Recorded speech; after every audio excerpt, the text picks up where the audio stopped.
Dimas, seorang pemandi jenazah pemula, melanggar sumpah sakral saat memandikan jenazah misterius Pak Sarman. Kesalahan kecil yang dianggap sepele justru memicu teror mengerikan dari makhluk gaib yang haus akan jiwa. Bersama Bu Leila, Dimas harus menghadapi kekuatan gelap yang mengancam nyawanya dan menemukan rahasia kelam di balik boneka kayu terkutuk. Apakah Dimas mampu memutus kutukan ini? Atau ia justru menjadi korban selanjutnya? Simak kisah mencekam, penuh ketegangan dalam Sumpah Pemandi Jenazah. Jangan langgar aturannya. Sebuah cerita horor yang akan membuat bulu kuduk Anda berdiri. Jangan lupa like, komen, dan subscribe untuk cerita horor lainnya.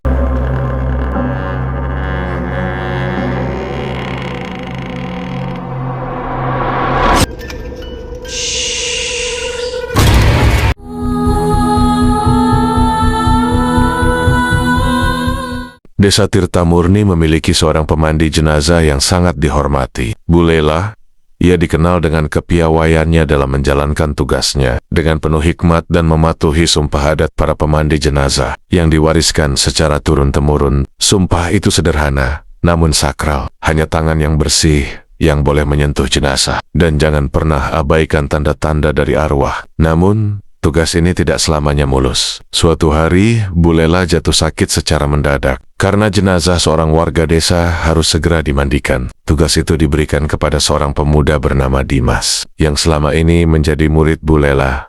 Meski masih baru, Dimas dianggap cukup mampu. Dimas menerima tugas memandikan jenazah Pak Sarman, seorang pria tua yang dikenal pendiam, tetapi misterius. Saat Dimas membuka kain kafan, ia merasakan udara dingin menusuk kulitnya. Wajah Pak Sarman terlihat seperti sedang menatapnya, meski jelas-jelas sudah meninggal. Sambil mengatasi rasa takutnya, Dimas mulai memandikan jenazah itu. Namun, karena kurang pengalaman, ia mengabaikan beberapa aturan penting yang pernah diajarkan oleh Bu Leila.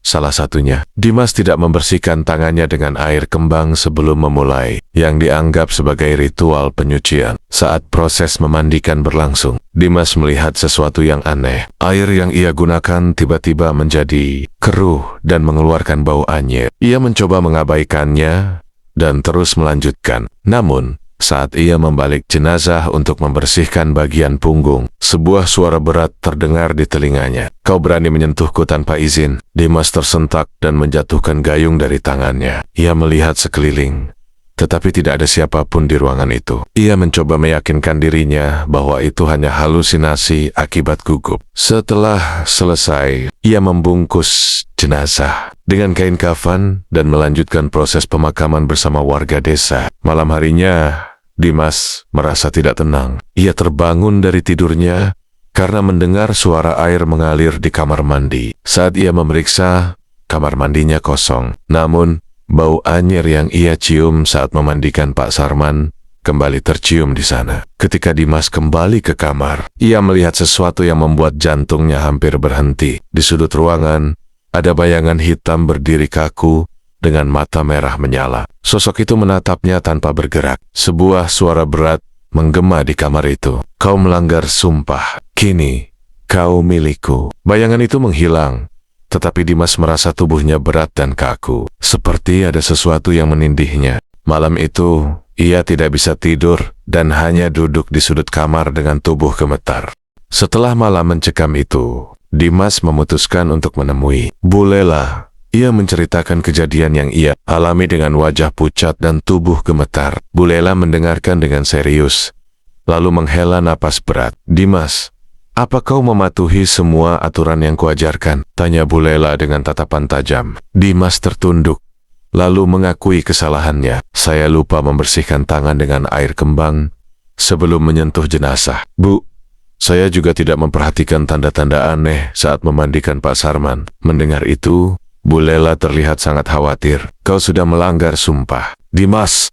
Setiap jenazah memiliki energinya sendiri, dan Pak Sarman bukan orang biasa. Ada alasan mengapa ia begitu pendiam dan misterius semasa hidup. Kau tidak hanya menyentuh tubuhnya, tapi juga membangunkan arwah yang tertidur di dalamnya. Dimas merasa tubuhnya semakin lemah mendengar penjelasan itu. Ia bertanya dengan suara bergetar-getar, "Apa yang harus saya lakukan untuk menghentikan ini?" Sosok itu muncul di kamar saya tadi malam. Ia mengatakan bahwa saya miliknya. Bu Lela berpikir sejenak, lalu berkata, "Kita harus melakukan ritual pembersihan. Tapi sebelum itu, kau harus mencari tahu apa yang sebenarnya terjadi dengan Pak Sarman. Ada sesuatu yang ia bawa hingga kematiannya, dan kita harus menemukan sumbernya." Dimas, dengan ditemani Bu Lela, pergi ke rumah Pak Sarman. Rumah itu sudah kosong sejak pemakaman, tetapi suasananya terasa mencekam. Pintu depan terbuka dengan sendirinya, seolah-olah mempersilahkan mereka masuk. Saat mereka memeriksa rumah, Dimas menemukan sebuah lemari tua yang terkunci di ruang tamu. Bu Lela menyuruhnya membuka lemari itu. Dengan perasaan ragu, Dimas memecahkan gemboknya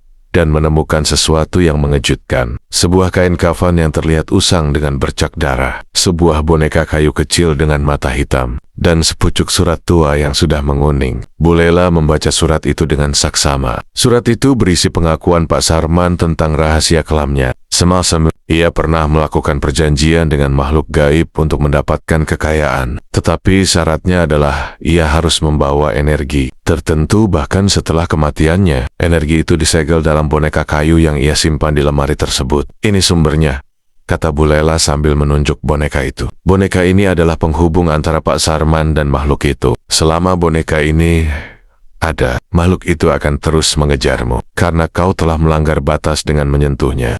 Saat mereka hendak meninggalkan rumah, udara tiba-tiba berubah dingin, dan lampu-lampu mulai berkedip. Bayangan hitam besar muncul lagi, kali ini dengan wujud yang lebih menyeramkan. Ia berbicara dengan suara menggelegar, "Kalian pikir bisa melawan aku? Boneka itu milikku, dan kalian akan membayar mahal." Makhluk itu menyerang dengan kekuatan besar, membuat Dimas dan Bu Lela terlempar ke dinding. Bu Lela dengan cepat mengambil air kembang dari tasnya dan menyiramkan ke arah makhluk itu sambil membaca doa-doa. Makhluk itu menjerit kesakitan, tetapi tidak sepenuhnya lenyap. "Kita harus menghancurkan boneka ini, Dimas. Hanya itu cara untuk memutuskan ikatan dengan makhluk ini," seru Bu Lela. Namun, sebelum mereka bisa melakukannya, boneka itu tiba-tiba bergerak sendiri dan melayang ke udara, dikelilingi oleh aura hitam pekat. Makhluk itu tampaknya tidak akan membiarkan mereka menghancurkan boneka itu dengan mudah. Bayangan hitam besar terus mengancam. "Dimas dan Bu Lela," suara makhluk itu bergema, membuat suasana semakin mencekam. "Boneka ini milikku. Kalian tidak akan pernah bisa menghancurkannya." Dimas mulai gemetar, tetapi Bu Lela tetap tenang. "Dimas, fokuslah. Kita hanya punya satu kesempatan untuk menghentikan ini," katanya sambil menyerahkan sebilah pisau kecil yang telah didoakan. "Gunakan ini untuk memutuskan energi boneka itu. Tapi kau harus bertindak cepat sebelum makhluk ini semakin kuat." Makhluk itu mulai menyerang mereka dengan bayangan-bayangan hitam yang melesat ke segala arah. Bu Lela dengan sigap membaca doa sambil menyebarkan garam kasar di sekeliling mereka, menciptakan penghalang sementara. Namun, pertahanan itu tidak akan bertahan lama. Dimas maju dengan rasa takut yang bercampur dengan tekad. Boneka kayu itu masih melayang di udara, dikelilingi aura hitam pekat. Saat ia mendekati boneka itu, ia mendengar suara yang aneh, seperti bisikan dari dalam kepalanya. "Kau tidak akan berhasil. Boneka ini bukan sekadar benda mati. Aku akan membuatmu menyerah."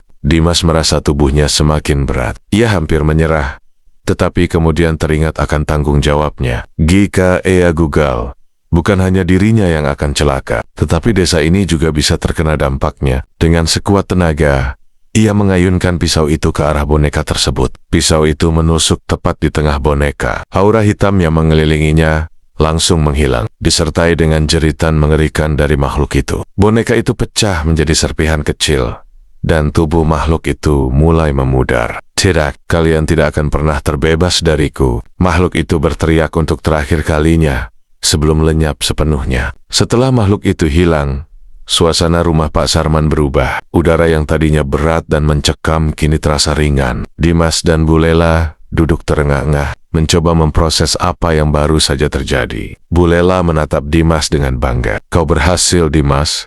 Tapi ingat, Ini adalah pelajaran penting. Sumpah pemandi jenazah bukan sekadar tradisi, melainkan pelindung bagi kita dari hal-hal seperti ini. Dimas mengangguk. Ia menyadari bahwa tugas sebagai pemandi jenazah bukanlah tugas yang bisa dianggap enteng. Ada tanggung jawab besar dan aturan yang harus dipatuhi. Keesokan harinya, rumah Pak Sarman dibersihkan oleh warga desa. Boneka yang telah hancur itu dikubur bersama sisa-sisa. Altar di tempat khusus yang jauh dari desa, agar energinya benar-benar hilang. Dimas kembali menjalani tugasnya dengan lebih hati-hati dan penuh rasa hormat. Ia belajar dari kesalahannya, dan sejak hari itu, tidak ada lagi kejadian aneh yang mengganggu desa Tirta Murni.